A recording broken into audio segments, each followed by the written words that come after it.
evening and welcome to the January 12th, 2022 School Committee meeting. Please join us in the Pledge of Allegiance. I pledge allegiance to the flag of the United States of America and to the republic for which it stands, one nation, under God, indivisible, with liberty and justice for all.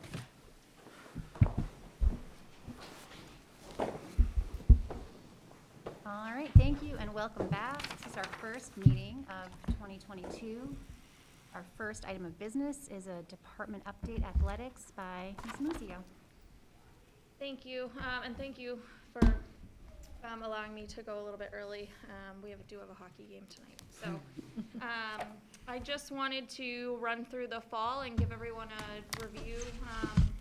I'm not going to run through every single name for coaches or records, but I just want to provide the highlights from each season.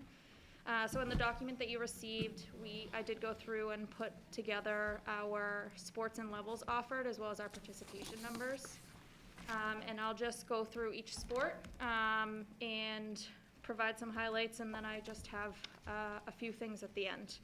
So for football this year, we did win our second playoff game in school history, first ever on the road. League All-Stars, Jack Malloy, Pedro Germano, Luke Murphy, Gavin Erickson, Jake Chiricello, and John Germano. All-Conference, Luke Murphy, Gavin Erickson, Jake Chiricello, and John Germano, as well as some team awards. Team Offensive MVP was Gavin Erickson. Team Defensive MVP was Marcello Mizuraca, and the Coaches Award went to John Rind. Boys Cross Country, just a few highlights. We have a very young team with a lot of promise for the future. The team MVP was Jamison Burns, and the Coaches Award went to John Ware. Girls Cross Country, Tri-League champs, so we did have a three-way tie.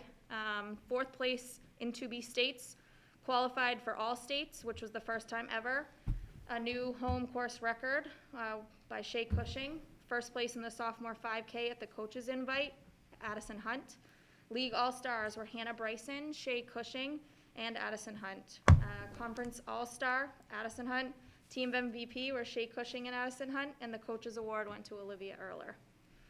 Golf this year, the team MVP went to Matt Vinal, and the Coaches Award to Jack Toomey. Field hockey, our League All-Stars were Allison Foley, Celia Koulis, and Rita Roche. All-Conference was Celia Koulis, as well as the team MVP, and the Coaches Award went to Nokomis Vermonta Cohen. Girls soccer this year, League All-Stars, Audrey Curdo, Alyssa Granara, and Ashley Mercier. All-Conference and Eastern Mass All-State first team was Audrey Curdo. Eastern Mass All-State second team, Alyssa Granara, and Audrey Curdo was also the team MVP. Coaches Award went to Amanda Broussard. Girls soccer did a lot of community service this year. They raised over $3,500 for Hope and Friendship Metastatic Breast Cancer Foundation. And I would say that game was our biggest soccer game of the season with regards to support from the community. And they also combined with WOW to rake leaves for elderly individuals in Wilmington. Boys soccer, our league all-star was Ryan Wilson and Ane Gandhi. Team MVP was also Ryan Wilson, and the Coaches Award went to Ane Gandhi. Girls volleyball had a big year. There was our first tournament bid since 2004 based on our new state tournament. League All-Star was Alyssa Freesia. Team MVP, Maddie McCarran, and the Coaches Award also went to Alyssa Freesia. Cheer, League All-Stars were Tiffany Smith, Janelle Penny, and Rachel Nally. Our cheer team was the Middlesex Freedom Division champions, second place in Division III at regionals, and also second place in Division III at the state tournament. That's it for individual teams, and just for some athletic department highlights and initiatives.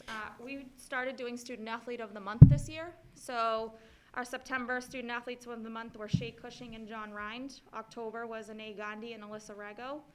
November was Haley Wilson and Emerson Forsyth. So I just included some pictures of those students.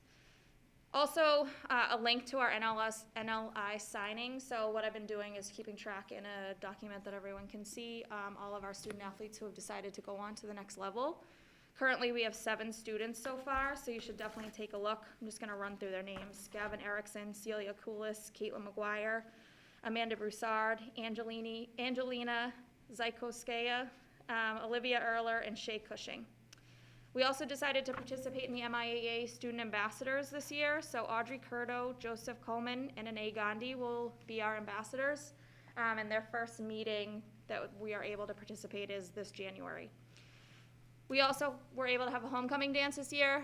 We did it inside in the courtyard, and the kids had a blast. Furthermore, just with regards to the future of athletics here, we have decided to partner with Athletic Evolution in Wilmington, and they are a strength and conditioning program that I think will be a strong benefit, not just for our high schoolers, but also for our middle school students. And last but not least, we did do an athletics open house for our middle school students, so we offered grades 6 through 8. And the turnout for the first time was something, I think it went pretty well, and we were able to introduce middle school students to high school coaches as well as high school student athletes. That's all for me. So much. Are there questions or comments for Mia? Thank you. Exciting fall. Thank you Thanks, so Mia. much for Thank you, being Mia. here. Thank you. Thank you. Thanks. Thank you for these. They're beautiful. Oh yes, if anyone would like more, I have plenty. Thank you very much. You're welcome. All right, our next item of business is public comment. Mr. Waxley? All right, so we have one person signed up to give live public comment, Jeff Cohen. Actually, you can come over here. Thank you, Mr. Cohen.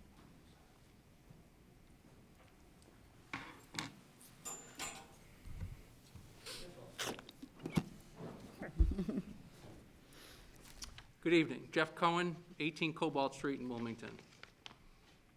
Members of this committee recently attended a conference on Cape Cod. There were COVID protocols in place that always required mask usage except during meals.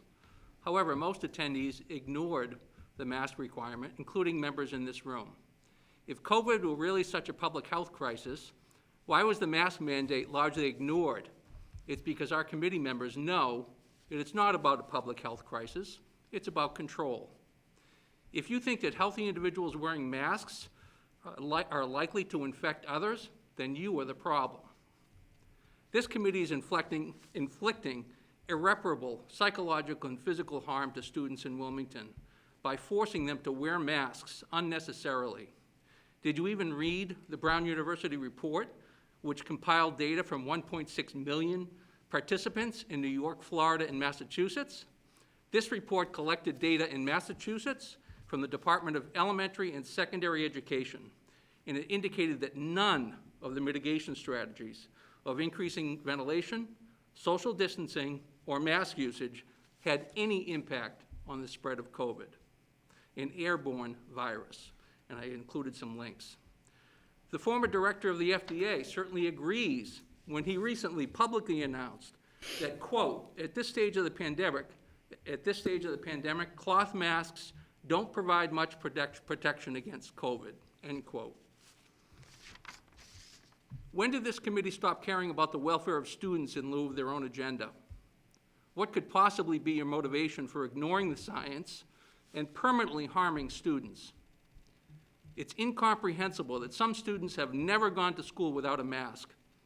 This is not and will never be normal. Perhaps it's financially motivated.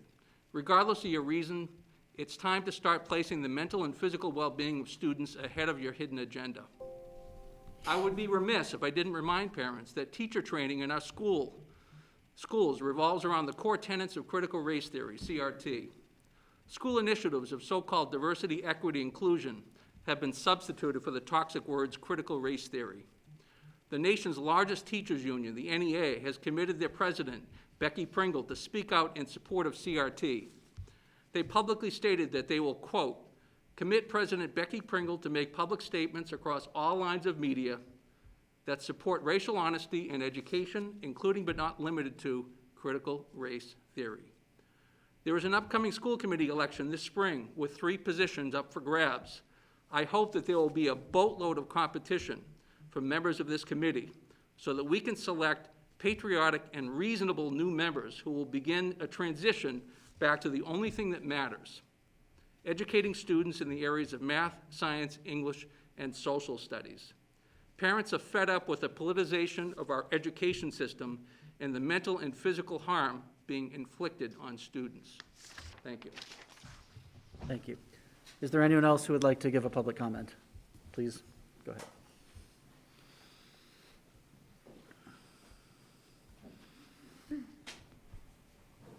Hi, Joseph Maiella, 10 Burlington Ave. I'm the president of Wilmington Travel Basketball. I first want to thank Superintendent Brand and all the school committee members for allowing us the use of the gyms in all times, but especially the times that we're currently in. We greatly appreciate that. The kids are really thriving right now that play and just having a great time. I personally want to thank Becky Brown for all she does for the students in this town and for our program. She's doing everything she can to keep the kids safe. I'm in contact with her. I was just thinking about this today. I literally have spoken to Becky every day since the Monday after Thanksgiving, except for Christmas Day. And that's 7 o'clock in the morning and 9 o'clock at night. And she doesn't get the credit that she deserves. So I just want to, make sure everyone is aware of that. I also want to thank Shelley Newhouse and her staff for all that they do. I just appreciate that. We're doing everything we can to make sure the kids are safe, and we want to keep going. And then the last thing, I clearly 100% support the 3 candidates up for re-election. So, thank you. I appreciate it. Is there anyone else who would like to make a comment? The committee also received 3 additional written comments that we have read in advance of the meeting. Our next item of business of approval of items by consensus. We have approval of minutes, December 15th, 2021. Is there a motion? Mrs. Plowman, seconded by Mrs. Burns. All in favor? That's unanimous. Approval of the Wilmington High School DECA field trip. This is the Career Development Conference, Copley Marriott, Boston, March 10th through March 12th. Is there a motion? Mr. Smaha, thank you. Seconded by Mrs. Newhouse. All in favor? That's unanimous. Then we have the International Career Development Conference in Atlanta, Georgia, 4/23 through 4/27. Is there a motion? Mr. Smaha, thank you. Mrs. Burns, all in favor? Thank you, that's unanimous. We have warrants G12, 13, 14, R12, 13, L40. Oh, I think you skipped over. Oh, I did, my bad, I'm sorry. I'm gonna just keep going and then I'll go back to that, I promise. Thank you. L45 through 55, FS38 through 43. Is there a motion? I'm gonna do that one after. Yeah. Thank you. Is there a motion? Mr. Smaha. Thank you, Mr. Ragsdale. All in favor? We have CB01. Mrs. Newhouse, seconded by Mr. Smaha. All in favor?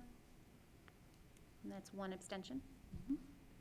We have payroll 12/22/21 and 1/5/22. Mr. Ragsdale, seconded by Mrs. Newhouse. All in favor? You're too fast for me. It's unanimous. We have warrants at 11/12/13/14. Mr. Smaha, seconded by Mr. Fennelly. All in favor? 1 abstention. And then back to approval of MOA Inclusion Mentors Stipend. Is there a motion? Mr. Ragsdale, seconded by Mrs. Burns. All in favor? That's unanimous. Did I get them all? I did. All right. Our next item of business is the Superintendent's Report. Dr. Brand. Thank you very much. Good evening, everyone. There are a number of items, as you can see, under the Superintendent's Report, actually all of which, for members of our community, there's corresponding items that are included in the packet, and I'll go in order tonight. First, just to provide you with a brief update on the Principal Search Committee, we have 2 committees that are underway. That includes at the Wilmington High School as well as at the Wildwood School. Ms. Stern Armstrong, as is typically the case, is overseeing both of these search committees. Things are moving along exactly according to the timeline, which is great news at this point in time. You can see just an overview of those that are serving respectively on both committees. That memo is in the packet. We've had one or two changes to the membership. Unfortunately, I think one person on each committee has had to withdraw their participation, and we'll go back and try and backfill or fill in for them respectively. But work is underway, and as always, I'll make sure to keep this committee informed as we move along in the process. I'll just take a final plug here and reiterate our commitment to making sure that there's opportunities for members of our community to weigh in on both of these searches. We're a little ahead of that point in time, but certainly down the road as we get to that point and hopeful of having candidates move forward for further consideration as semifinalists, if you will. Certainly we'll make sure that there's chances for our parent guardians, our students, certainly here at the high school, and our staff to get involved in those searches. Typically, at the end of once everything is whittled down with applicants, it's customary to have the potential candidates come and meet with parents and such. Yes. Are you planning on, because I'm not sure if that'll be in the midst of February or not, offering maybe, if it's going to be done through Zoom, in a Zoom meeting where parents could sign up or come, and ask questions in that capacity? Yeah.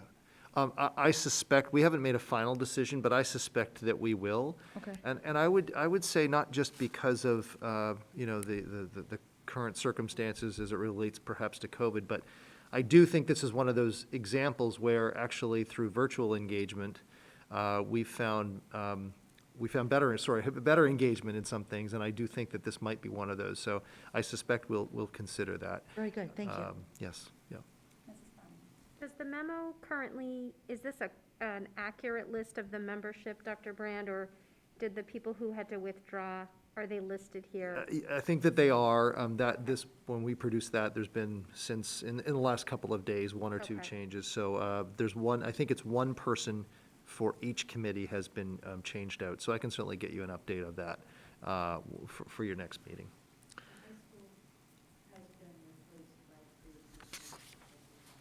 So were they teachers?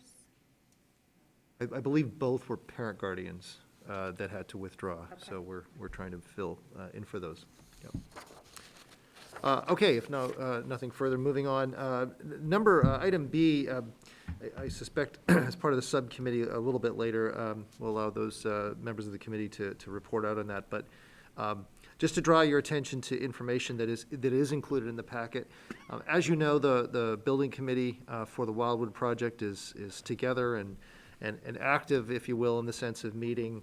But really, the number one task to this point in time is to try and put together information and start to get this important opportunity out to the community. And so, actually, much thanks to Tracy, who's been hard at work behind the scenes and really has spearheaded help to put together the many items that are in your packet. You'll see that there's one sort of more extensive brochure, if you will, that tries to encapsulate all of what this project is, why it's so important, why it's timely, and then there are 4 subsequent documents that are sort of bite-sized pieces of, if you will, of information that's included in the whole brochure. We have a fairly extensive link. I'll just take this moment to bring attention to that off of the district's main website entitled the Wildwood School Building Project. We are keeping a running tally of all of the different information. Our goal, my goal on behalf of this committee over the course of the next couple of months is to try and really ensure that our community at large is aware of this important opportunity leading to a special town meeting March 8th. And that special town meeting is key to allow the community, the town, to continue in the process in the partnership with MSBA. So stay tuned for certainly more information, but pleased to be able to share that with you. And over the course of the next few weeks, we're going to continue to make available this information to all of our families and community.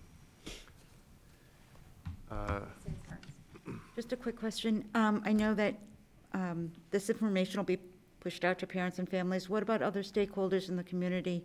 Only because I think their understanding is actually of most importance since they're not frequent of Wildwood, and just for the turnout on March 8th, to push out that information, is there a way that the town might be able to do a mailing? Yeah, forgive me for not expanding upon that. So we are right now in the process of trying to figure out where it would be best to actually have physical or hard copy of the brochures. We obviously rely so much on electronic dissemination, but we realize, we have printed copies of these, all of those that I just drew attention to. So we're exploring locations right now, such as perhaps the senior center, the library, the town hall, that we envision getting those to. We do understand and learn that foot traffic to some of those venues or locations may be lower than normal. So also thinking about how we can get this information out, again, perhaps through a Zoom meeting or a virtual session like that. So we have about a month and a half here, roughly speaking, to continue to try and get this story out. And I'm confident that we can try and do so and have some different angles to explore. Very good, thank you so much. Okay, the next item is a draft of the 2022-23 school calendar. This, my oversight, forgive me, we should have had here a first read for this, but that's just to clarify, it is here as a first read tonight for your consideration. This is customary at this time of the year, generally speaking, in which the school calendar is brought to you as a committee for consideration. And so there's a hard copy of this, again, for members who might be watching, in this whole packet. The general template, if you will, of this remains largely the same from our current calendar.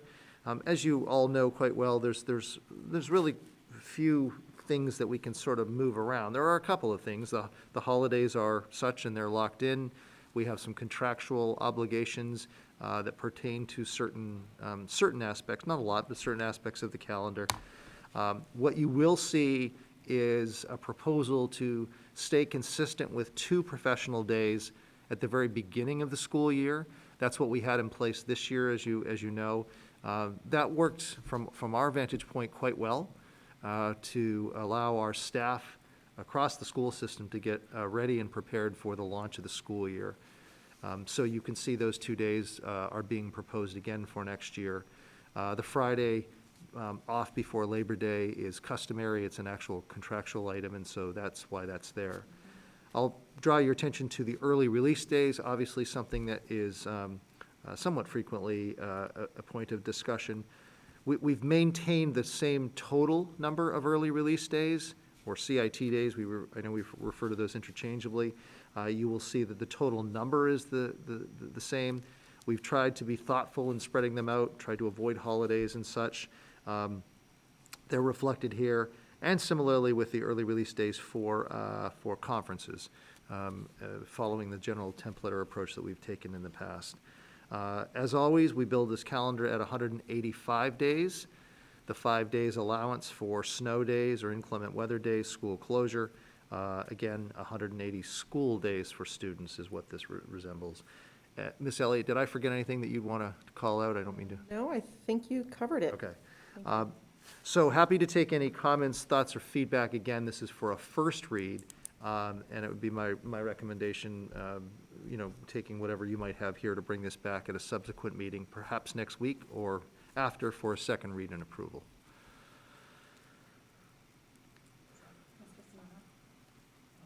I had a couple questions. I guess my first one being the Wednesday before Thanksgiving, the 23rd. I know that was sort of started maybe 2 years ago. And has that been seen in your estimation as a good thing, that a full day off rather than an early release day? A great question, and I should add that that's recently surfaced, somewhat similar, is before the winter break. My understanding is that at some point in time, and not during my tenure, that used to be a half day. We have not included that in the calendar. I will be very honest. I have not, or we've not sort of collected any specific feedback on that. I would say anecdotally. And purely that, it seems to have been well received by by staff and families. I certainly can't say that I've heard to the contrary on that, so, you know, I think the advantage of that, and that certainly is an example. Some districts approach it in a similar way, certainly some don't, and they still have a half-day. You know, when we do take those half-days preceding a holiday, for example, that does count as a full day with the Department of Education. So I think sort of there's always a bit of a trade-off and balance there in terms of sort of customary or tradition versus getting in a full day. So, so we've not changed that, but certainly it's something if you as a committee have thoughts on, and certainly ultimately it's you know, it's your calendar to approve. I have a couple more questions. Do you want to go to other people, or you want to just?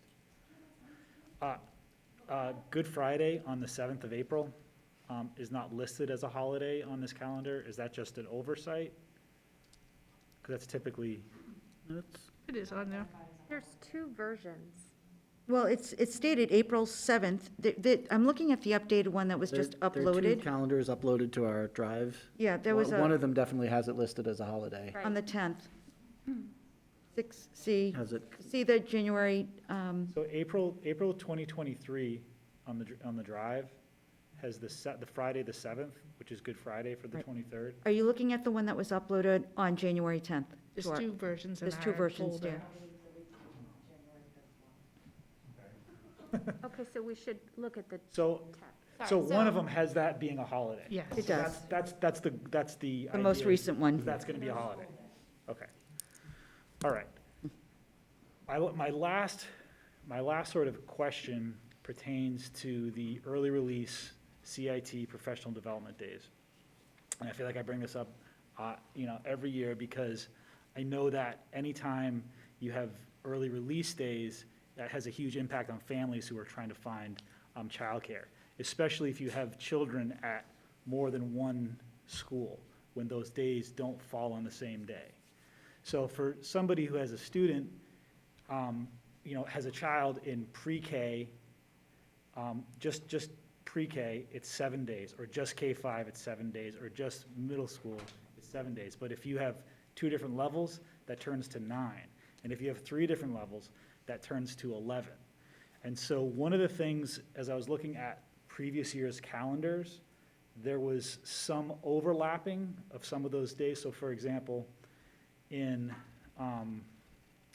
last year, which I think is, well, this year, this year's calendar, the pre-K and the K-5 were on the same day for one of those early release days, and then different at the end of the year. And the year before that, I think it was like a K-8 early release day. So I didn't know if there was any possibility of maybe thinking about the 3 different levels, pre-K, K-5, and middle school, of maybe finding some overlap in those days to have the early release days be the same day. So either pre-K and K-5 or K-5 in middle school, maybe matching those up, just so families have fewer days that they get to scramble to find childcare. Does that make sense? Could I respond, or, oh, is that all right? Ms. Elliott has her hand up. Yeah, no, that's, Oh, were you gonna call Ms. yeah, Elliott? I was good. I can do that. Ms. Elliott? I was just going to say that I think the dates that you're speaking to, those aren't the specific dates for professional development. Those dates are for parent conferences. And I think well, there's a couple reasons, but it's so that parents can attend multiple children. If they were all scheduled in the same day, it would be difficult for parents to attend conferences in multiple buildings at the same time. So that's one piece of it. It's also due to the different schedules of each of the schools and quarters or semesters or that kind of thing, depending on the grade span. So that's part of the reason why it is the way it is right now. But it's definitely something we can look at to see if there's any way to streamline that, at least within a couple grade spans. Yeah, even if it's just 1 or 2 days, and I apologize, I said PD or CIT days. I meant the early release Yep, days for for conferences. conferences, Thank you for correcting me. But I think that just reducing it by 1 or 2 days can mean a lot to families.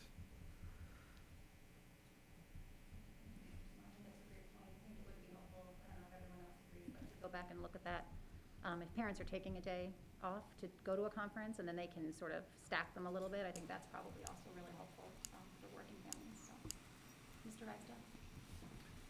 Jumping back for a second to the Wednesday before Thanksgiving, I mean, from what I recall, that we were having very poor attendance on that day to begin with, which was a big part of the motivation for saying, all right, people are just, if it's only half day, people think it's not worth coming in. They're already traveling for Thanksgiving.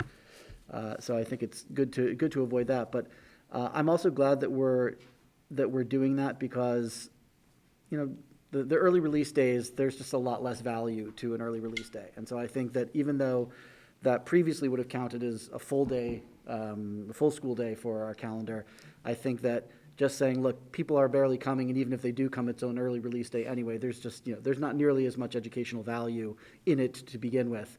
So let's take it off and let's replace that with a real school day somewhere else on the calendar, a full school day.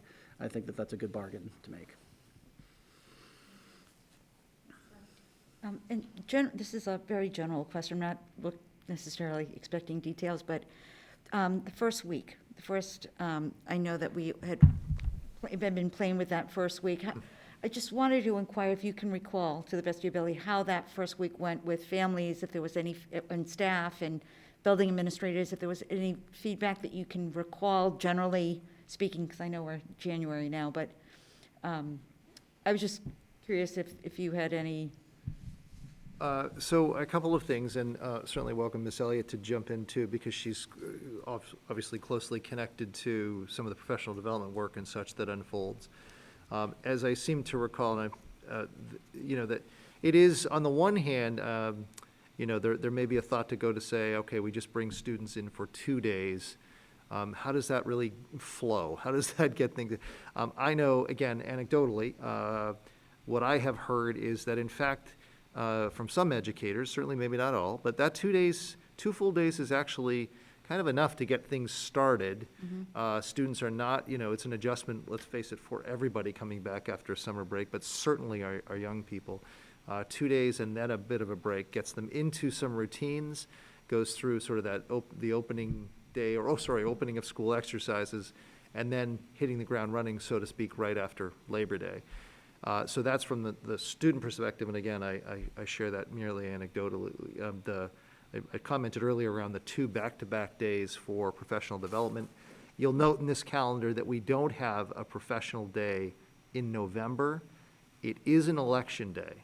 I should have pointed that out earlier, but as you know, we have 2 voting sites only, the Boutwell and the Wildwood.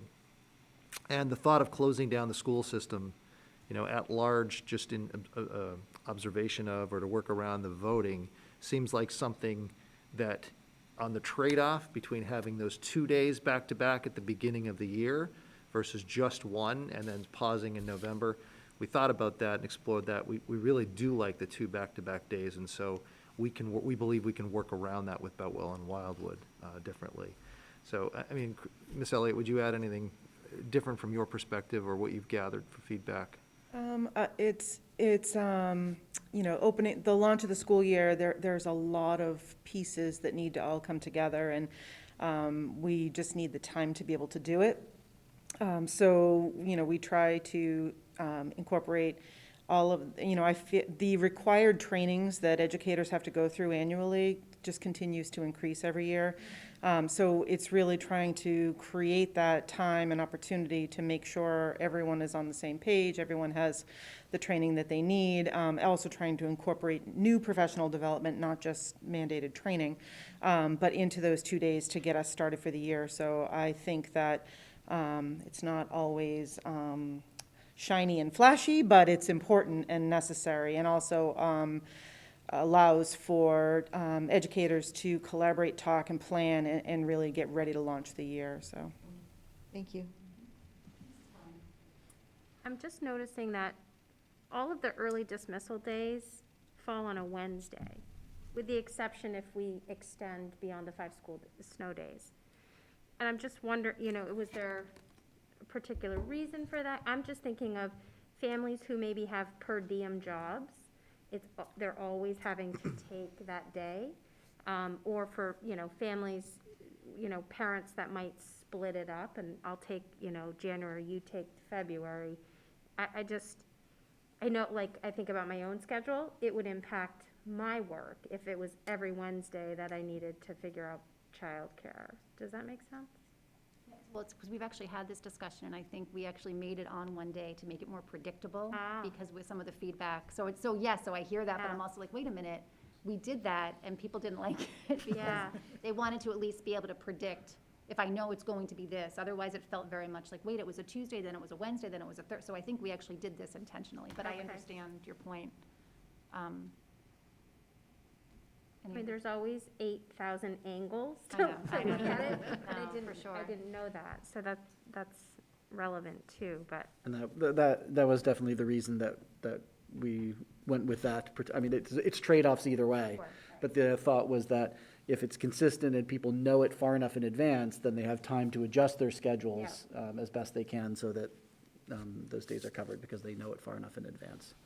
I mean, I would love to almost see it the same Wednesday each month, like, much more, so people, I mean, I think I've seen less of, tomorrow's a half day, I didn't know. I've seen less of that since we've done it this way, but I still feel like we could probably do even, Well, the way it is now, though, Jen, it's sort of like, it is that last It is, for the most part. Wednesday at least through January. Yeah, and then March, and then May, I don't know why those are, but Thank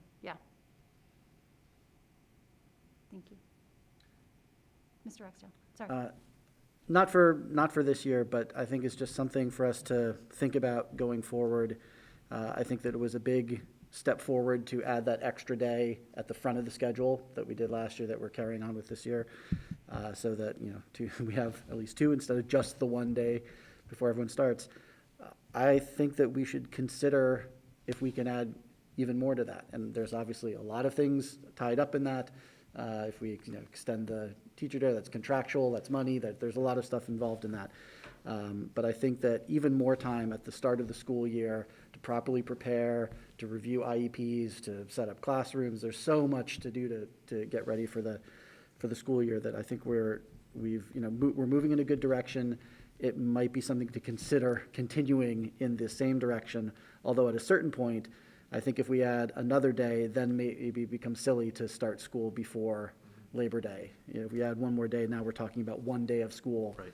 Is that worthwhile for us to open for one day in that week? So, like I said, other trade-offs, and maybe we don't want to do that. Then we get out. You know, if we open after Labor Day, we also get out correspondingly later in June, which may throw off some people's plans. But I think it's at least something that's worth considering and thinking about now.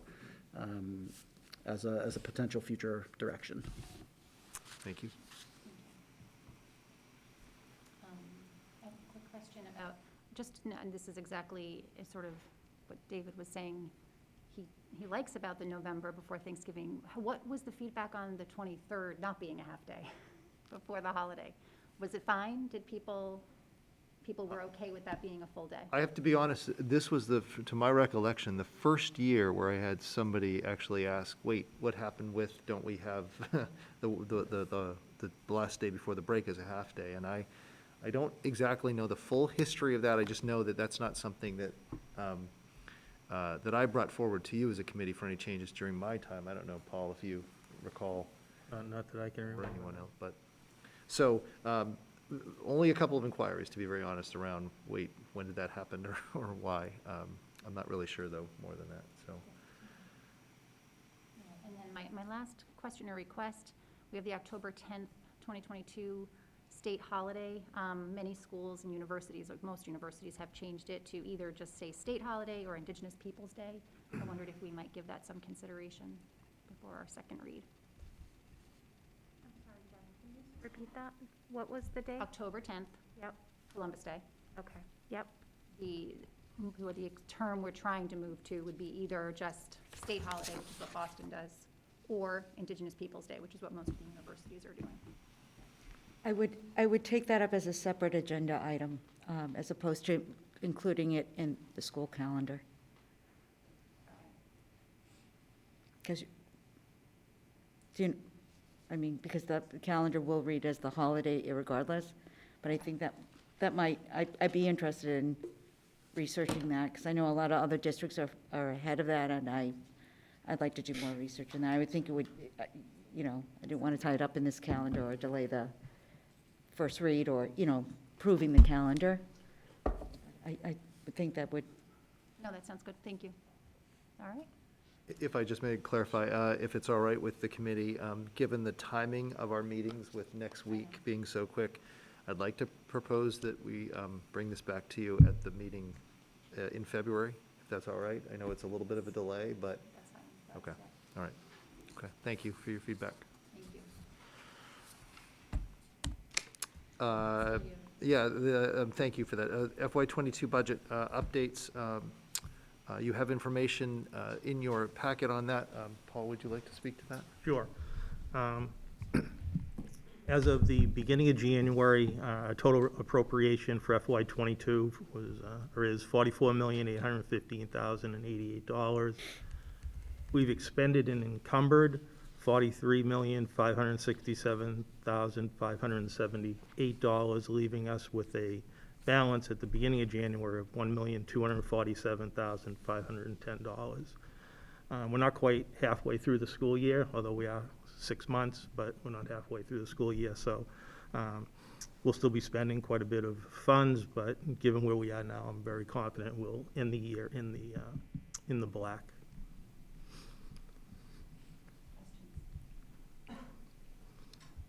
I would like to thank Lauren Selly, who's up back there. She replaced Jackie Raffi, and she did most of the work on this report, so I get to talk about it, but she does the real work. Thank you.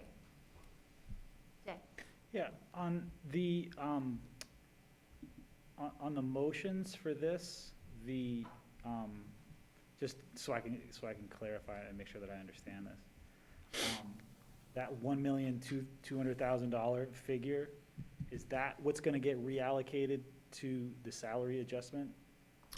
No, in Or the, is it's a portion of that? If I added up all those numbers, I'd come to something different than that?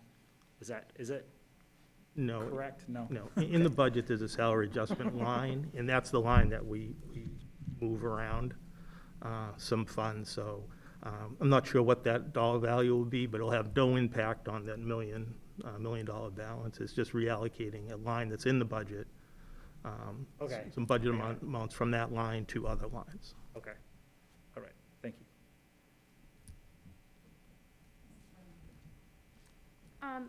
So, just generally, we're in budget season right now. Can you just generally explain a scenario where we spent more than we had budgeted for in a salary? Can you just give us a general sense of like a scenario where that would happen? Yeah, I mean, that happens quite often, so as we go through the budget process, as you know, we're doing the budget for FY '23 now. Things change from the time the school committee approves at the budget hearing in February, town meeting, till we start the school year, so we might have someone resigning, and the replacement salary might be higher than that person's salary, and we're bottom line, so our goal here is to, whatever our appropriation is, to make sure we don't overspend that. But there's gonna be occasions where that happens, or a staff member may move from school A to school B for the next school year. So the budget's in one place, they're actually being charged someplace else, so that could cause some overages or underspending in that. Yeah.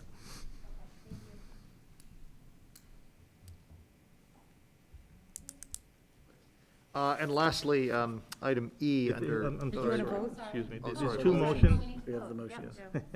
Forgive me, sir. For a motion, Apologies, my bad. Mrs. Plowman? I move that we allow the Assistant Superintendent of Administration and Finance to move budgeted funds from the salary adjustment line to the proper line items to account for lane changes and contractual salary increases. Is there a second? Second? Thank you, Mr. Ragsdale, all in favor? All right, there's one more motion. Mrs. Burns? I move to allow the Assistant Superintendent of Administration and Finance to distribute the circuit breaker offset to the appropriate special education tuition lines.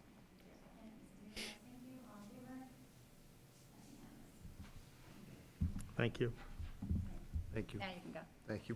Thank you. And thank you to Paul and to Lauren for immense work in helping navigate that and making it so straightforward for you as a committee. The last item under the superintendent's report, just briefly around some DESE Department of Ed updates on health and safety. First, just to acknowledge that if members of our community are feeling a little overwhelmed with the level of communication and the changes, it's certainly understood. There's an awful lot that's coming at school systems and, quite frankly, at the communities at large, whether it be from the CDC or DESE. We are doing as a school system with Ms. Brown and her team the very best we can, in concert with Ms. Newhouse, to stay on top of all of these changes and to try and be as communicative as we can with members of our community. There's an awful lot of information out there, and it's very easy, we are finding, to get confused and tripped up. So here in the packet tonight, though, 2 items of note. One, the most recent update, as we called it, for frequently asked questions. We tried to, based upon the feedback and information that we've been getting from some members of our community, we tried to put that into a FAQ format in the hope that that will help clarify it. So a copy of that document's there. This is the document that was shared with the community earlier this week. The other is a recent release, and there have been many in short order here, but from DESE around the mask requirement. We continue to try and make sure that this information is updated on the COVID section, I think it is, of our website, and we will continue to do our very best to bring this to the attention of our community and our stakeholders as we continue to navigate all of this. So there's no action needed for you on this tonight, but I'm happy to take any questions if you have any on either of these. I just have one that's been sort of lingering, and I know it's come out a few times. There was definitely something written about fully vaccinated right after the holiday. I know I'm trying to wrap my head around all this, where it was clearly stated if you were more than 5 months from the Pfizer and had not been boosted. Now I'm seeing it's different. Now it's saying you're fully vaccinated if you have received 2 doses of Moderna or the Pfizer vaccine. Did that change, or was it 2 different pieces of information? Can you just, because I've gotten a lot of questions from community members about that. I believe that the distinction is CDC and DESE. And So what we saw for the coming Yes. back into schools was Yes, CDC. yes, But now we're looking at DESE. yes, Okay. and I think that, and very understandably, is probably one of the central pieces of some of this confusion with 2 agencies, if you will, pushing out information here. As a general or practical matter, we are following DESE guidance, as we have been since the outset of this. And so CDC is pushing out what they may do, but we continue to be on point, if you will, with what DESE is, and that is a great example of just that. Thanks for clearing Okay. that up. Any other questions or comments? Okay. All right, that brings us to old business. There is no old business, so we'll move right to new business. And that is just one item A, start time proposal report presentation. Rand? Great, thank you so much, and I do have, I have some helpers here with me who have been an immense, important part of this, so I'll ask them to, if they would, to make their way to the tables here, because they are going to assist in the presentation tonight. Because this is a collective work product, and certainly not just mine. You should come on down. Come on.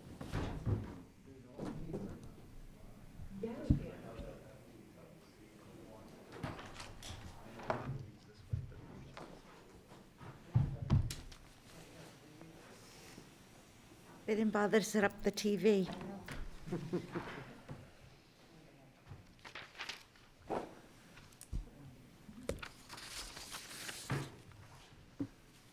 Okay, are we all set? This is a little bit more challenging, obviously, with this setup, but perhaps, if it's all right, maybe we'll start with introductions, and then we'll move into this presentation. This full presentation is in the school committee packet. And we wouldn't be here tonight. You know that this has been something as a topic that we've had much conversation about, and that is going back a couple of years now, following my entry into the district, as well as the identification of this as an area of some interest through our strategic planning process, was to take a look at our start times.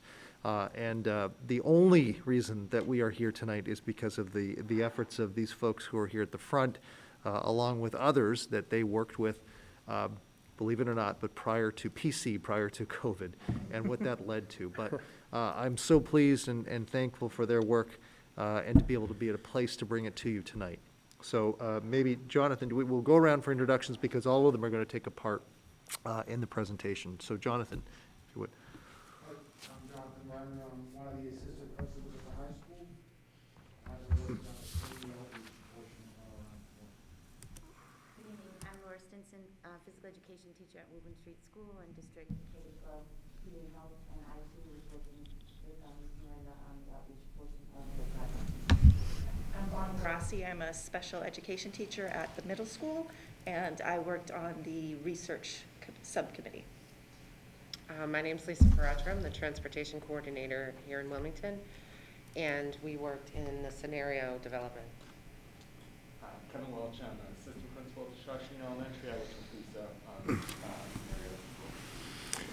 I'll just point out that there are actually two items in the packet. One, the presentation that we're going to go through tonight, and then a little bit more of the extensive report from which this presentation obviously is drawn from. So I'll begin, and we'll go through it with the folks here with the different parts. So just again, sort of to set the background for this, the context for this, and for members of our community who might be tuning in and saying, why on earth are we talking about this at this point in time? In the winter of 2019, this topic, or this idea of exploring start times, really started to emerge. And there were voices from different pockets throughout the community around this, and to try to take some focus for what this might look like and what we should be taking a look at or consideration here in Wilmington. These concerns, as thinking back upon this, really sort of were centered around a couple of things, and they're listed there on the screen and in the report. Right now, our current start times, when you see the term secondary schools, we're referring, just as a point of clarification, to both the middle school and the high school.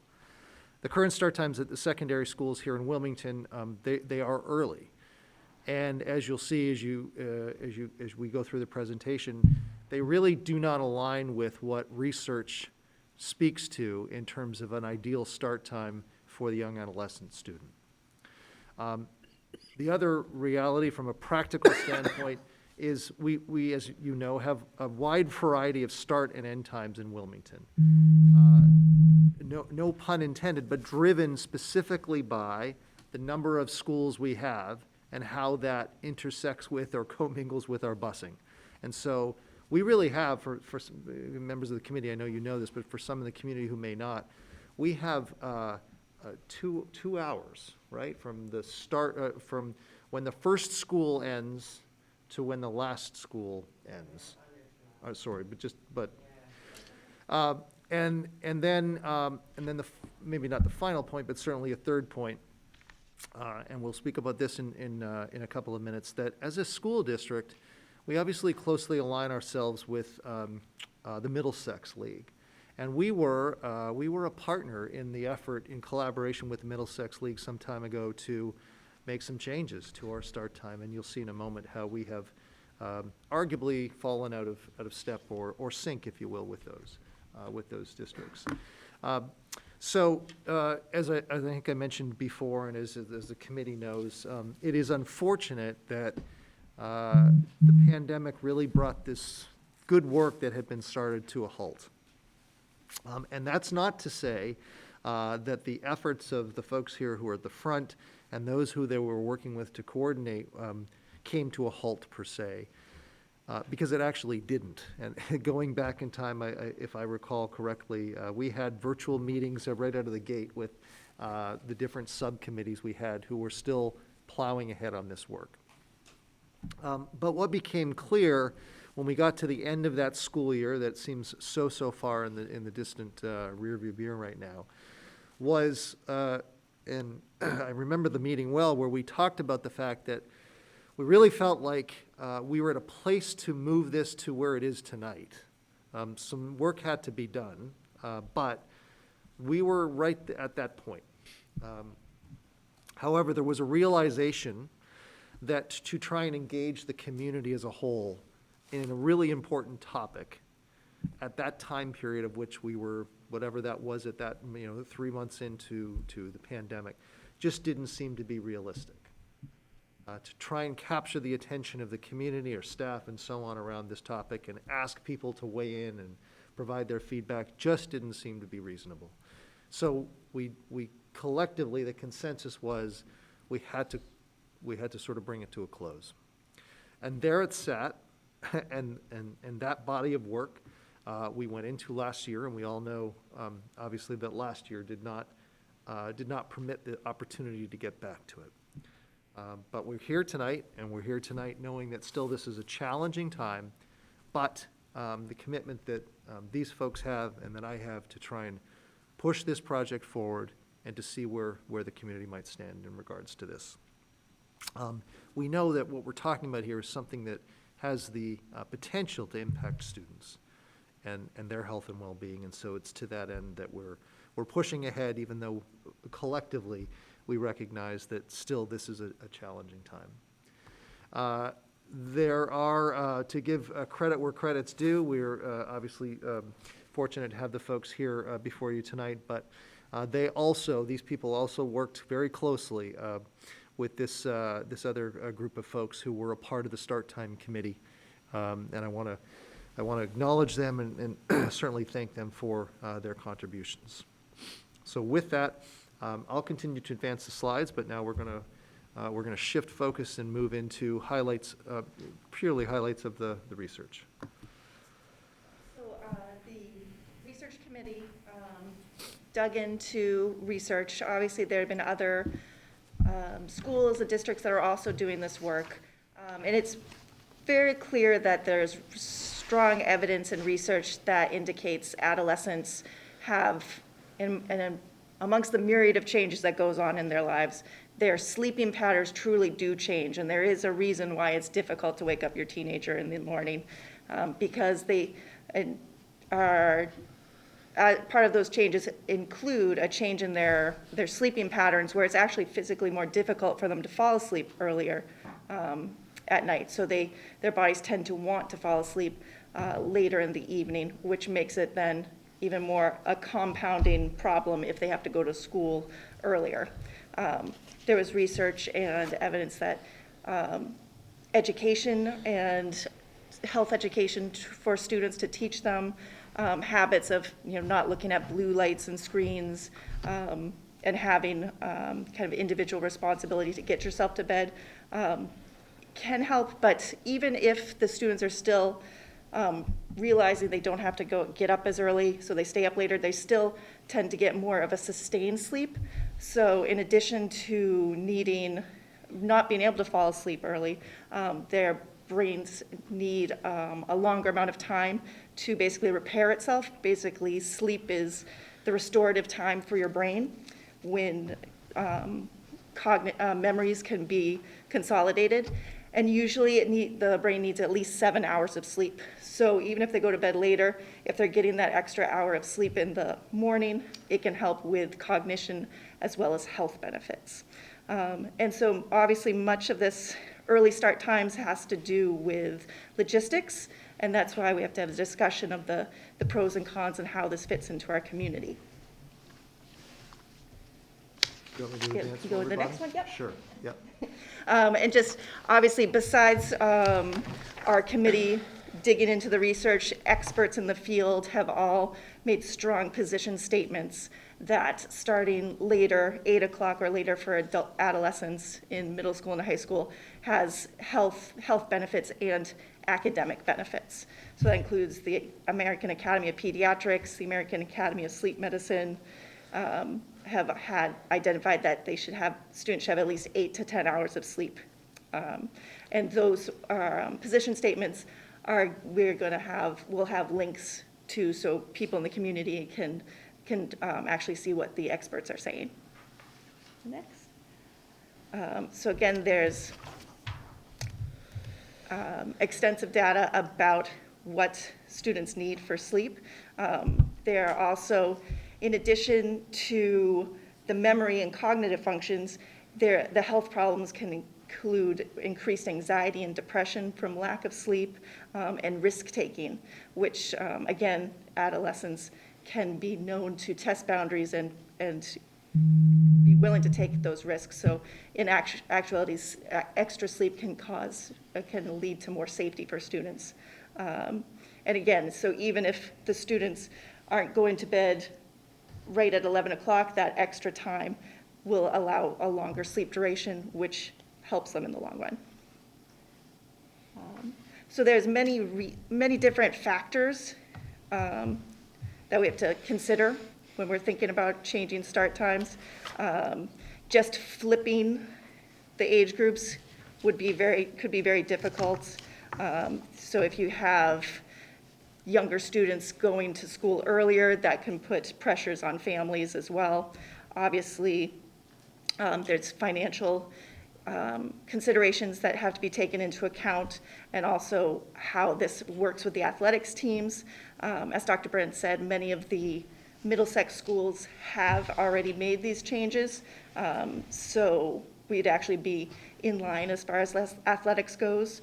But it does cause issues with after-school care availability. I know a lot of families probably rely on older students to be available for daycare or helping out with younger students after school.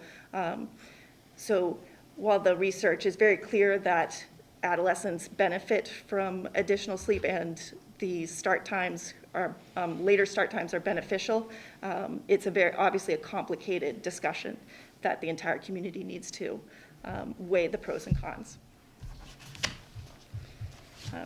Next. And so as Dr. Brand has shared with us this evening, we've been in a discussion in the district since pre-pandemic, and I can actually remember when the district did sign on with the Middlesex League as superintendents and the letter and the proposal to move our district forward. As you can see, Hingham Public Schools was the first in the state, and in 2003, so that was quite a bit of time ago. Since then, even looking out at other districts across the state, they have all sort of taken this on.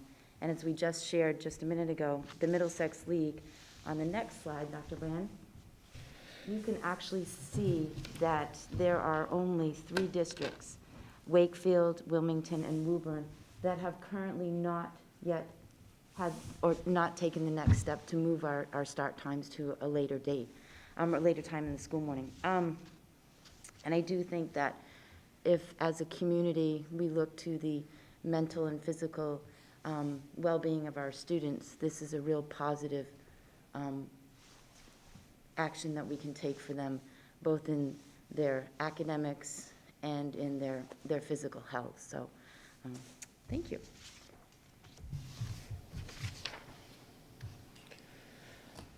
We're going to go through an overview on the WPS current transportation model. Our legal parameters with transportation within the Commonwealth, for all school districts by law, they were obligated to transport students in grade level K through 6 if they reside more than 2 miles from their school. And their bus stop must be within a mile of their home. Grades 7 through 12 do not require transportation legally. Our policies within the school committee, all kindergarten students receive transportation. Students living more than 1 mile from school from grades 1 through 3 are provided with transportation. Students living more than 1.5 miles from school for grades 4 through 6, and grades 7 through 12 is 2 miles. So that's our school committee policy, but what we're actually doing is we are transporting almost all students to and from school with minimal walking distances.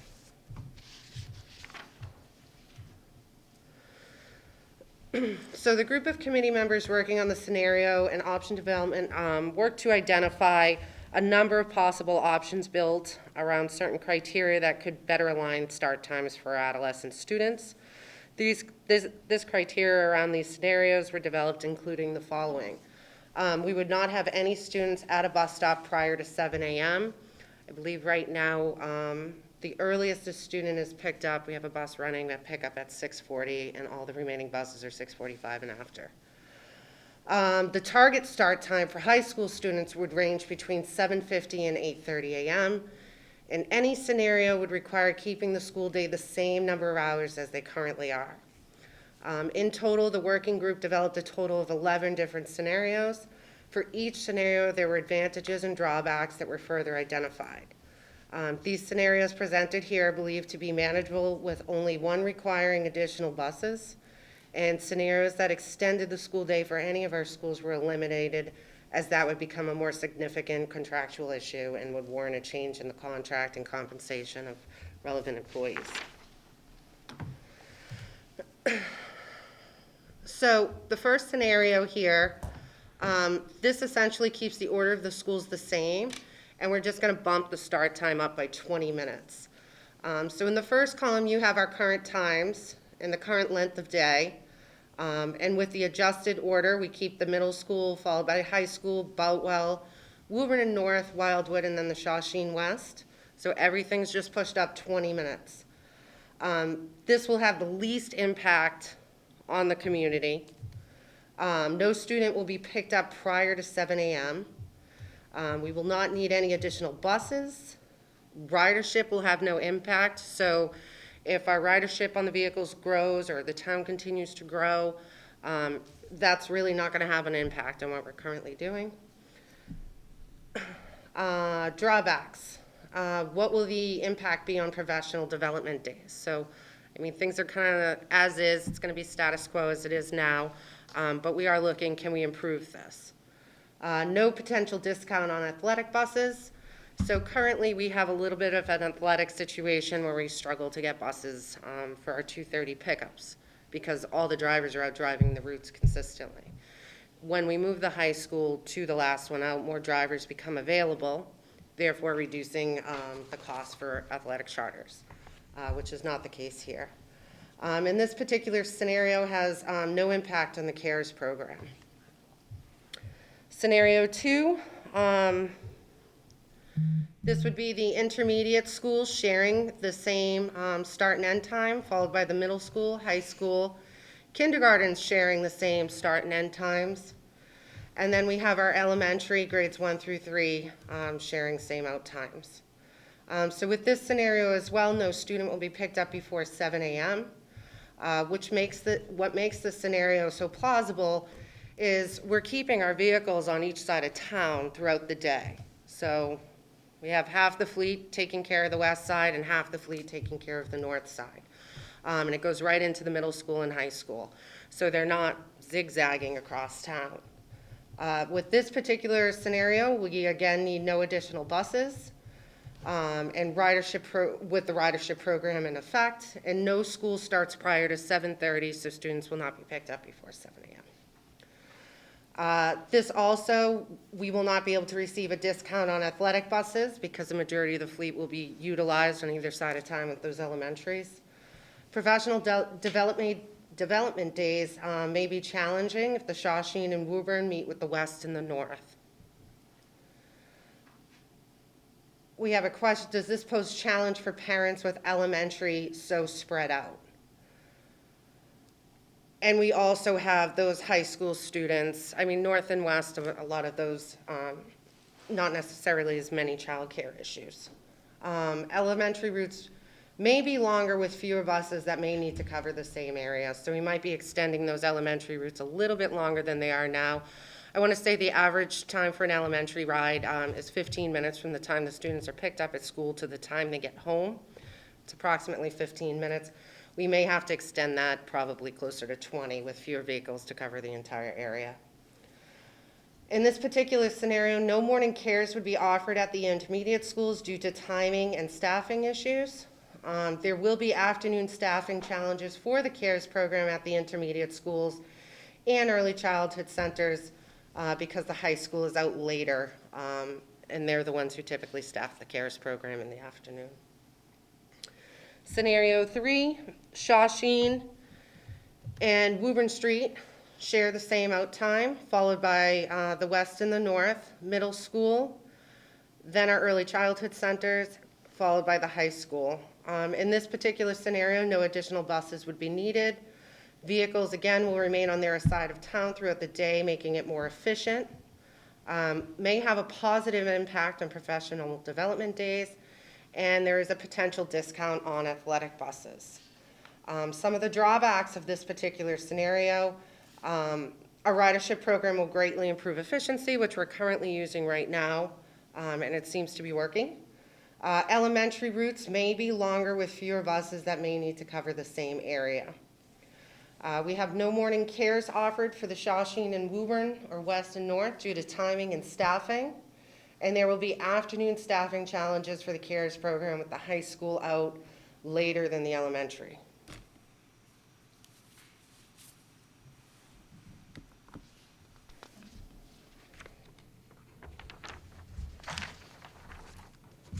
Scenario 4, we have the middle school starting and ending at the same time it currently does, followed by the Shawsheen West, the Boutwell, then the Woburn and North, Wildwood, and high school. With this, again, there's no potential discount on, there is a potential discount on athletic buses. No additional buses will need to be added. Ridership has no impact and room for growth within the town. Some of the drawbacks on this scenario are the late high school out time may have a negative impact on sports scheduling. With research with Mia, it does appear a 3:20 would be quite challenging with the athletic buses. I know some of the schools now that have later out times are having those challenges with a time frame like this, and this would put us at the very latest high school out time in the conference. Middle school is starting first at the same time it currently does. First pickup would be before 7 a.m., estimate no earlier than 6:50 p.m. Shawsheen and West would need to start first, and that will prevent middle school from having to board earlier. CARES program will have afternoon staffing challenges with high school students out later. And scenario 5, we have the middle school going in first, followed by the high school, Wildwood and Boutwell, and all elementary grades 1 through 5. In this particular scenario, we have no student picked up prior to 7 a.m. It is most efficient after the middle school routes. Buses will stay on their assigned sides of town. May have a positive impact on professional development days. Some of the drawbacks, no reduced costs for athletic buses. 6 additional buses needed for elementary students. A ridership program will dramatically reduce the amount needed, if any at all. We have the early childhood centers will no longer be able to have a staggered start. They must end when the high school ends.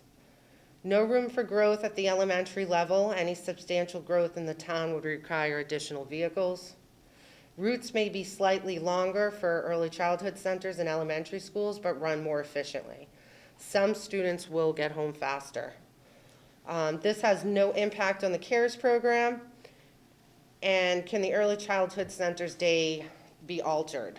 45 minutes would have to be altered to this particular school day to the early childhood centers in an effort to make this scenario work.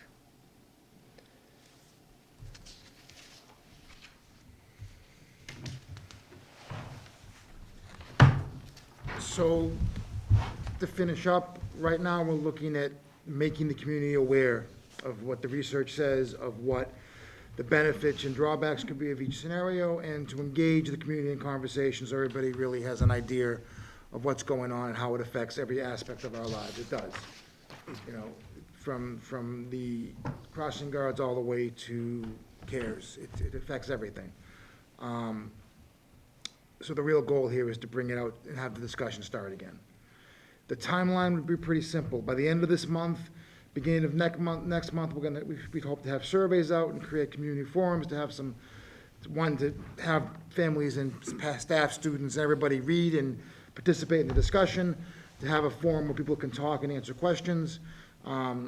Ideally, by March 9th, we would like to bring our findings to the committee, to the school committee.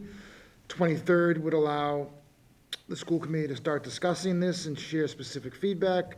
April 8th, further discussion would be allowed, and then by April 13th, maybe the school committee could have a chance to make an actual decision on where they want to go further or where things look. But our goal as a committee would be able to, would pretty much by early March, have our work ready, nicely presented and packaged, and contain community feedback. Thanks, Jonathan, and thank you, everybody. Just a couple of, before we open up for questions, if I can, a couple of concluding things here. So first off, just to, and I should have stated this at the outset for those watching, this is truly informational, and we're not seeking any decision by the school committee at this point in time. You know, there's a whole body of information, a lot of intricacy to this, and hopefully those that are sort of tuning in get a sense that this is actually a really complicated puzzle. One of the things that we know to be true, and you can read, one quickly can discern this, whether it be in Massachusetts or anybody else, is for those communities that have been here already and have explored this, it can be far more simplistic in a community in which there may not be any buses, or there may be fewer schools, or there may be networks of sidewalks. You know, there's all kinds of different factors that for some communities, an adjustment, if there's a will to do so, is really actually more straightforward if the community's on board. For a community like us and like others, where buses are inherent in our current operations, and as Lisa pointed out, we transport a vast number of students. That makes it far more complicated. And so even if there is the will, and that's making an assumption right now, that because you can get a sense quickly of some of the dominoes, the interrelated pieces, even if there is a will of the committee, or sorry, the community and the committee, to entertain a change here, there clearly is an impact that we have to support from the busing standpoint. And that's, you know, that's, I think, a real factor to point out. The real simplistic solution for those tuning in and saying, well, this should be pretty easy. Why can't you have all 8 schools start at the same time? For a price, everything has a solution, and I don't mean to be, smart about that, but you know, there is a price that can be had, and some of the some of the scenarios, to be fair, that the subcommittee worked on, identified that kind of possibility, not all 8 schools starting at the same time, but here's some solutions or possible scenarios, but some of those had multiple buses added. Right now, for our district operating cost, 70,000 per bus per year.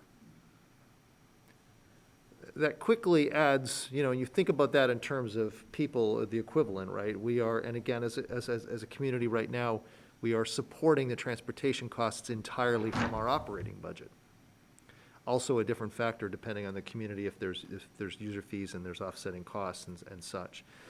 So that's why, just to be fair, and I think was mentioned, those scenarios were sort of moved off to the side, because we thought that it was just not, you know, at this point in time to come forward with an option that might have $300,000 or $400,000. They are out there as possible scenarios, but it changes really the direction that we're going. And I think, just to underscore again the fact that what makes this all a little bit more challenging, I've come to learn, and Lisa has, is, you know, 8 schools is a tall order. The geography in town is a tall order. The light system, there's all of these other things that do fall into play if we want to have students on the bus for as limited amount of time as possible, and also maximize the sort of economically, of our overall fleet. So this is here to kickstart this or restart this as a conversation exploration. I know we're trying to not take a whole ton of time to do this. There's a whole lot of thought to this, and we recognize that this proposed timeline might seem certainly to be ambitious. It's an artificially created timeline. and I just would underscore that if as we move forward, and you as a committee get a sense, or we get a sense, that people are really interested in this, but more time is needed, so be it. We're here with this timeline, again, ambitious, I would probably describe it as, with the thought that if this is more straightforward or linear than we might think, this could be something, depending on the direction that we go here, that could be implemented if there was a desire to change start times as soon as next year. A, because there's scenarios here that don't require additional buses. And B, in conversations with Lisa, who now knows our school system and our community and our fleet and the transportation network so well, she's shared with me her confidence that by the spring, if we were to change course and schedules, this could be something that could be, the routes and such could be manipulated and put into place. But I just want to state that fact. If we get into this and you as a committee need more time, or you sense that the community needs more time, we can revise this timeline. This is just sort of an effort, again, to align with maybe for next year. I'll pause there, and I know that I'm sure folks would be happy to answer any questions if you have. When you use the term ridership program, what is that? So when we had originally started working on this committee, and when I first came here to Wilmington, the town didn't have a ridership program. And what a ridership program is basically the community registering for the bus. So they're telling me I'm looking for transportation just in the morning, just in the afternoon, both morning and afternoon. So we know the needs of the community. They're requesting that transportation. I'm not rooting for students who don't need a ride. And we know the exact number of students on every single vehicle. So I know what I have for space, what can be moved around, things of that nature. So we currently, when this pandemic first hit, we began using we did the ridership program, but students were required to utilize a bus pass in order to board. It was, given out free of charge, but every student needed to have that pass in order to board their bus. And it was just so we could keep accurate numbers, adequate spacing according to DESE guidelines and things of that nature. So it's just a registration system for parents, and basically an email goes out at the end of every school year with a Google link, and they just register their students that way. So, looking at some of the scenarios, I didn't know first let me say, thank you so sincerely so much for the time and investment in this project to bring this to us. I think you and everybody who was involved to lend itself to this presentation. I know it was time consuming, and it's the scenarios alone, I think, in itself, took up the majority, I think, of Takes a lot of the pros and digesting. Right. I do have some slight concerns that I didn't know if it was discussed with the group or committee. In a couple of the scenarios, scenario one, for instance, the late time of 3:20. Not so much of a concern with the high school. The high school has its own cons as it pertains to the younger kids and caregiving, but factoring the 3:20 dismissal and then the bus routes in conjunction with what we know about where sometimes the buses may be longer, a longer ride, I'm concerned that kids won't get home until 4:15, 4:30. So, there's certain, you can never anticipate the unexpected, but you worry, I worry about kids I know they're not supposed to be on longer than an hour per se, but things happen, that can't, I didn't know if that was a discussion that may have been approached, especially with the younger kids. When we were going, there were a number of scenarios that we were weeding down. We threw a lot out there, and some of the conversation was that length of time a child's on the bus. The longer they're on the bus, especially the younger ones in the used facility. So it was discussed, and different scenarios had, different lengths of time. Right. So the group did talk about those situations. It's just dropping kids off, like at this time of the year, at dusk and then running another safety factor at the stops, you know? I just, So on particularly scenario one, this is just bumped up 20 minutes. So if we base it on what we're doing right now, right now we clear out the Shawshene West around 3:15, 3:20. And by 3:30, almost all of the buses are clear and heading back to the lot. Some students are getting home slightly later than that. And I believe in the past, they were clearing closer to 3:45 to 4 o'clock. So with more efficient routing, we have immensely trimmed that down. Their waiting isn't so much on the school bus where it is at school, which also isn't ideal. We don't want them waiting at school as much as we don't want them on the bus. We want, school gets out at 3 o'clock, we want them picked up at 3 o'clock and getting them on their way. But I just didn't know with the reconciliation of students, you know, dropping off at, you know, in that, that dance. So, Because you're talking about possible longer, and that's something too, I think, just, you know, especially this time of year, even for the Shawshene West kids, that dusk, you know what I mean, in the darkness of the winter, it's just, you know, I'm just saying that I didn't know if that was a con or a consideration, and if it may have come up. It may come up and evolve with the discussion. It did come up briefly about the darkness, but there was some conversation about the length of time that the kids. Yes, they're getting on the bus in the dark, right? So, Some schools are. yeah. Thank you. David?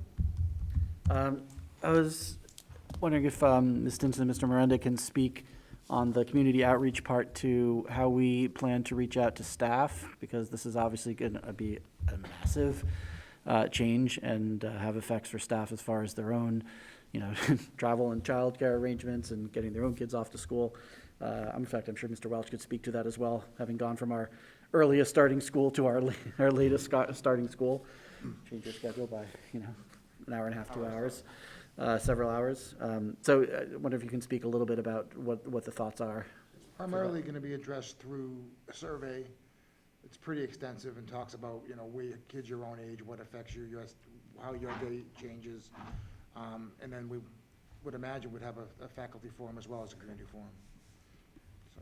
Yeah, those tools are, as another example, those are ready to go, as you said. Pretty I mean, much. They need some polishing, and we got to figure out a format. Yeah.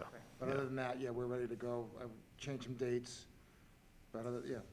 And we were fortunate with our group. We had the 2 high school student representatives with us at that process when we were developing all of the. We had a couple parents. And some parents as well. So we had an opportunity to really get some feedback from both of those groups as well. So as Mr. Miranda said, we do have the surveys ready. We just have to sort of organize, tweak, and then. And figure out what the best format for distributing and collecting the data will be. But the questions are ready. So I want to make just a couple of comments. I was the school committee representative for this subcommittee. I was on the scenarios group as well. And one thing that became really clear immediately, which has been mentioned a few times already, is that this is really complicated.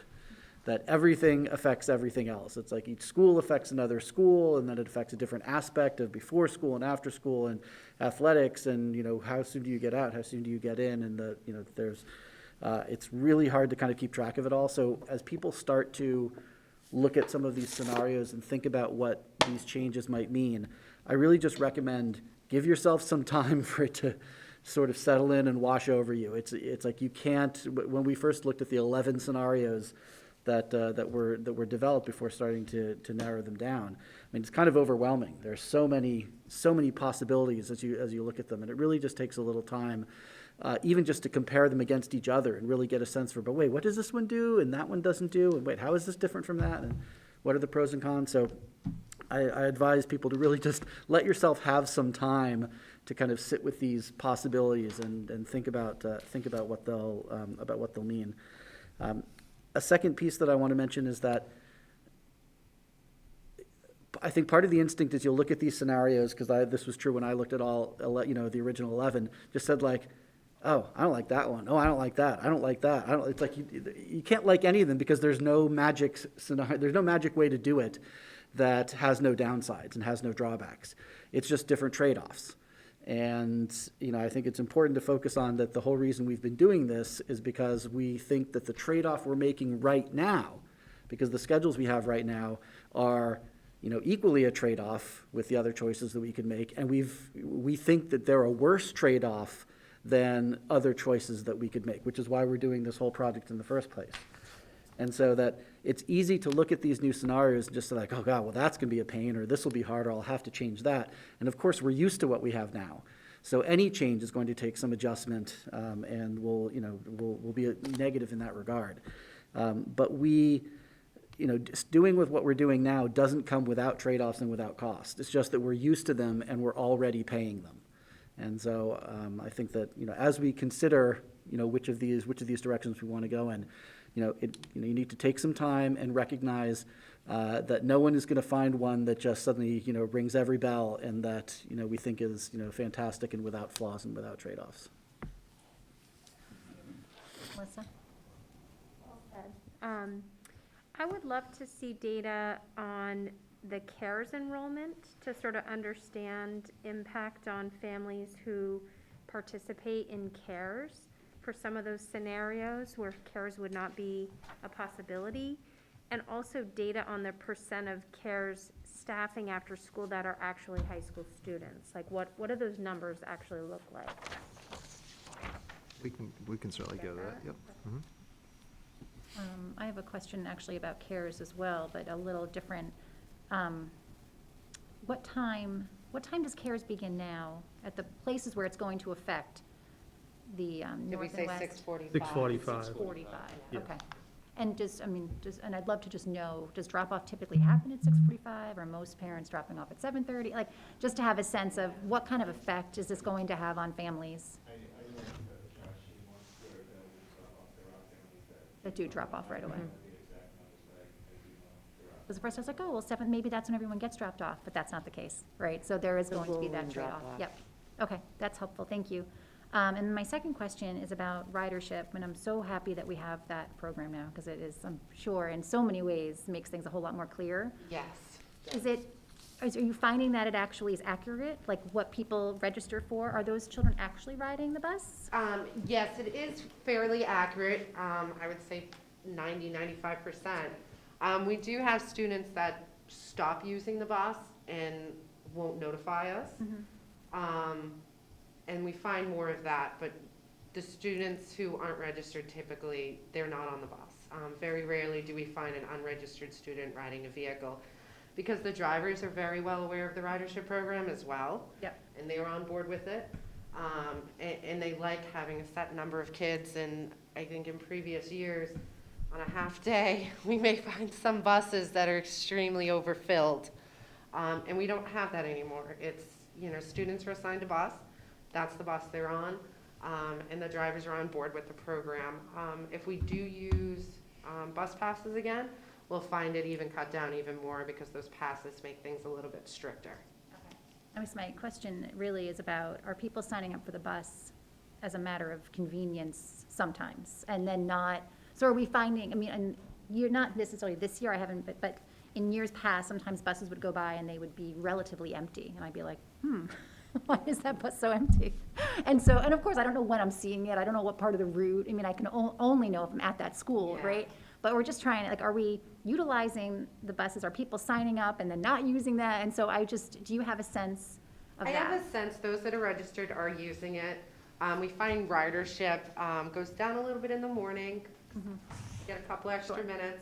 But with the buses, the way they're running now, most middle school students are being picked up by a bus at the same time their parents would leave the driveway, which is excellent.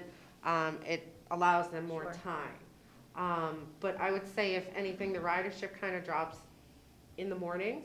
And then when the athletic season starts at the high school, obviously that has an immense impact. And at the high school level, ridership fluctuates quite a bit based on what the students' activities are during a particular season. But at the elementary level and even the middle school level, I would say those who are registering, it's really accurate. And there's nothing we could do in terms of when the ridership does change, and we know that you can't make those shifts because they may play a sport in the fall, but they may not play a sport. And so you can't really say, oh, good, we don't need that bus. Like, there's really no way, Yeah, I'm at guessing. the high school level, it's really Tricky, challenging, yeah. just because their schedules are their schedules are constantly changing, and we do want to support them in their extracurriculars and whatever it is they're doing. But, I mean, even with the ridership program, parents can make transportation changes throughout the school year. And as long as we make those changes easily accessible, and, we're proactive with those types of things, they stay on top of it equally. And I do find I have parents calling up, you know what, we're gonna take a step back from the bus for a couple months, I'm gonna unregister my child, and we'll revisit this in the spring. And I do get the calls in the spring, I'm ready to put my student back on the bus. So we are keeping things accurate, and for me, it's really important to know exactly who's on these vehicles and who isn't. And I do feel like we're in a good place, and if we do decide to bring back the actual pass programs and have the physical cards, we'll get better. I'll just draw attention to, in case you may not have seen it, in the full report on page 10, there's a nice overview that Lisa put together that shows you the current, for this school year, the number of, the total population at this respective school, the total ridership. But you can also see there the reality that Lisa and that we face, in that regardless of the ridership, we're planning for, we have to, a 100% ridership. And so there's the delta or the variation you can see there in terms of, what we're currently, not staffing, but currently running in terms of a fleet. Based upon ridership, that could be different, but, as a district right now, as you know, and as we've said, we're committed to the approach here, so that is a reality to just point out, but that shows you a little bit of the breakdown right now of what that looks like currently this year. Could change next year, but that's what it is this year. We're about 80% of our student population has a request for transportation. Very helpful. This is all very, very helpful. And I'll just reiterate what everyone has said, but thank you, thank you, thank you. I'm getting to you, I promise. I'm just saying my thank yous now, so I'll say it later. But I'm so happy to be discussing something that has been on our minds for so long, and that is bringing us into the future. I'm like, oh my goodness, we're finally doing something like that we said we were going to do a long time ago. So thank you for putting all of this time and energy into this. We really are so deeply appreciative. Jay?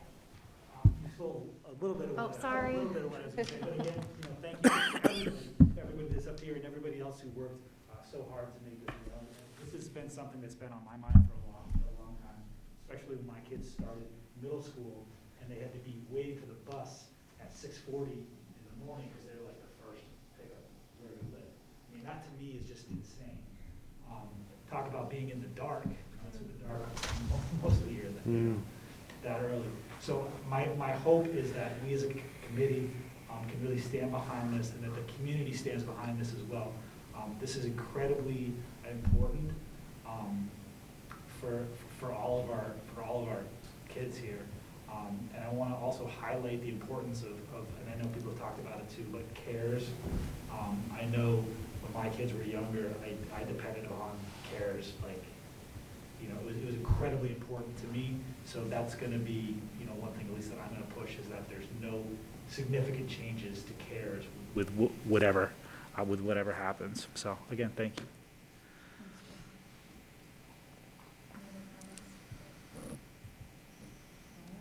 you. Else, are you good? No, I think we're good. You can, again, see the timeline there, and it'll be, based upon the plan right now, be a little bit before, this is back before you, but I'll certainly keep you informed, and the community, and we'll start to message it. I've got a lot of things, obviously, project-wise going on right now, but certainly, we're committed to doing what we can to push this forward and gauge what the interest is, So stay tuned, and thank you again, everyone, for being here tonight. Thank you for coming. And for your efforts. Presenting. Thank you so much. Thanks, everyone. Thank you, guys. Thank you.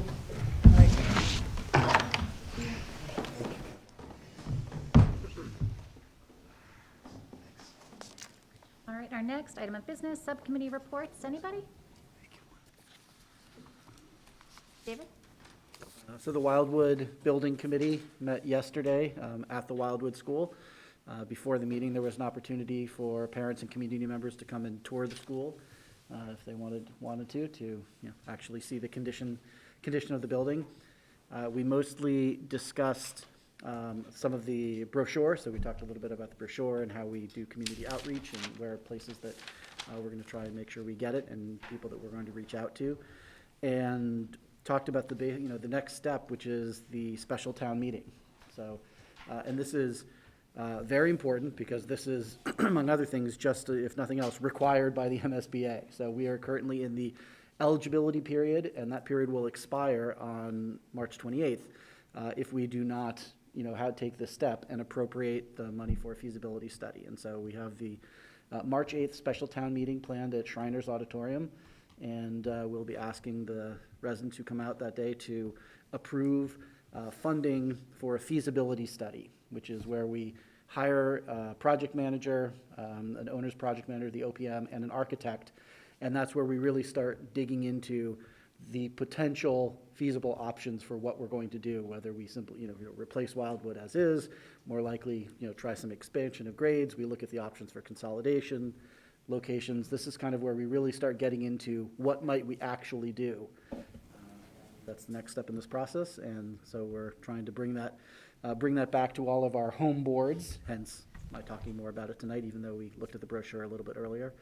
And just trying to make sure that the community is aware that we're having this important vote on March 8th, and we want as much support as possible for this project. MJ? Dave, I'm sorry, can you clarify, where's the town meeting? I thought it was the high school auditorium, maybe I'm, is that at Shriners? I think it's going to be at Shriners. All right, just, I think the plan was originally the high school auditorium. okay, And then it was just decided that it's easier to spread out more Wonderful. at Okay. Shriners. thank you for that clarification. How was the turnout for the, well, I don't know if it's an open house, but how was the turnout last night? I'll have to turn to Paul and Melissa was at the meeting as well, but I only got there for the meeting itself, not the previous time. Maybe 10, you Yeah, thought, 8 to 10. It didn't help that it was the coldest day in the last 3 years. We are planning to schedule another opportunity for members of the community good to to know. visit the school. We do have the video that we're going to also start to circulate again. It's on the website, but to try and bring more attention to the interior look of the school, that was the video that we, with Mr. Hooper's help and Mr. Lord, captured to send to MSBA when we were applying, and it's, I think quite telling and helpful, so we'll make sure we socialize that, if you will, as well. So maybe you don't know the answer to this question, or maybe it's an obvious answer to this question, but is there a quorum needed of community members for the special town meeting the same way as regular town meeting? It's the same number, yeah. Okay, so it's the same number, okay. So I'm just gonna plug the idea that, when we're thinking about the building projects in Wilmington, there are several, I think that are out there. And to just, let people in the community know that this Wildwood project, and exactly what Mr. Ragsdale was just saying, is that this is the only one of several projects that's gonna have some funding from the MSBA. And so we need to follow that process. It's very, very important for people to be at that meeting and have their voices heard, so we can move this process forward. Because if you look through I looked through many of the, when you look through any of those flyers and stuff, and you think about, well, what's gonna happen if we don't do something? Like, it's not like this vote is gonna be it's about spending money, but if the vote is, if the vote doesn't go through, for example, right, we're still spending money. So I just want to point out the importance of this meeting to people in the community. Joe? Oh, you're good. David? And just to follow up quickly on what Jay just said, which is that it's exactly right. We have to deal with the Wildwood one way or the other. The reason that we applied and were one of the small number of schools that were admitted to the program was because of that great demonstrated need, because this was a high importance project out of all the, 70, 80 schools that applied this year, that we were among the small group whose need was identified as highest and were invited into the program. And so, if we don't take advantage of this, it's not gonna, the problem's not gonna solve itself. This is the way that we actually get some state money to help us solve this problem, rather than having to finance it completely with town funds. MJ? And, me, always something to say. I think of these projects, though, it's a true investment within our community and in our community's future.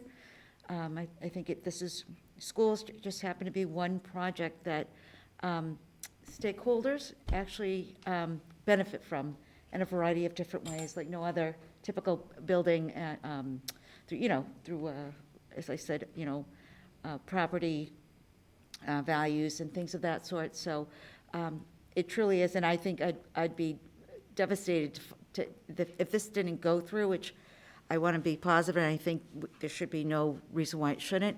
But the cost as to where the money would be going towards, because that building, we would have to consider and bring it before the town for modulars and things of that sort, because that building has a life expectancy, and it's in the near future, and we may have to be wrestling with that, but at least it'd be more of a short term if this project does get off the ground and move forward. So that in itself is a huge reason to vote for this feasibility study, because it would be on the back end of cost savings in the long run. Although we'd be spending money, it would be good money going into a good investment for the community as a whole. I just want to speak a little bit to not only the fiscal benefits of doing something like this, but there are also other, other impacts of this around consolidation of schools and the potential benefits for students in Wilmington in that regard too. So yes, please read information that's coming out. Take a look at these little mini brochures or the longer one. Click on that website, learn about it. It's not just building a new building for the kids that are there now. There are many other kind of ripple effects that a project like this will have and benefit our town. So please, we'll all be sharing all this information. I retweet, put it on your own pages, invite your friends and neighbors. But I think that, just like many of our town meetings, it's sometimes a struggle to make sure we can begin that town meeting on time. And we've all been there and seen that. So really, it's not just up to us to do it, but to really encourage our friends and neighbors and other people we know in town to also be advocates for this project. It's not enough for us to just be repeating it or for it to be coming out from the district. We have got to get people on board with this in order to make sure we can move to that next phase. And I agree with everything you've all said, so thank you. All right, I think, is that it for subcommittee reports? All right. Correspondence, Mrs. Burns? None this evening. Okay. Thank you. All right, lots of future school committee dates. We have January 19th, that is here. January 24th is the town manager's budget meeting. It's at Town Hall. February 9th, we are here again for our regular session.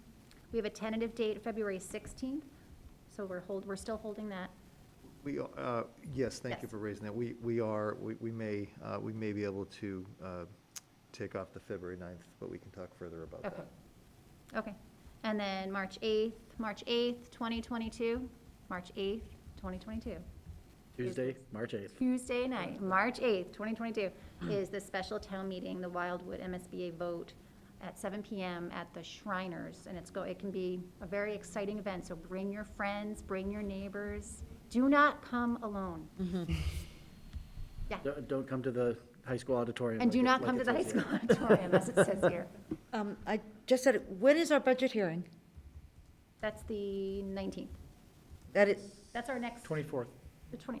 Oh, no, the I see what you're budget no, hearing. our budget hearing. Hearing? You're right. The- Public Budget hearing. Only because it's just, a budget. February 16th. February 16th. February 16th, sorry. Okay. Okay, thank you. But yeah. Thank you, I just want to make sure. So is it the 9th that's tentative and not No, the 16th, we're, Sorry, yeah. Either way, it doesn't say budget hearing on it, which it should, so we should make sure that that's clear, yeah. And we don't know, we What's think it's the 16th. It is Paul, it is definitively the 16th. I'll be here.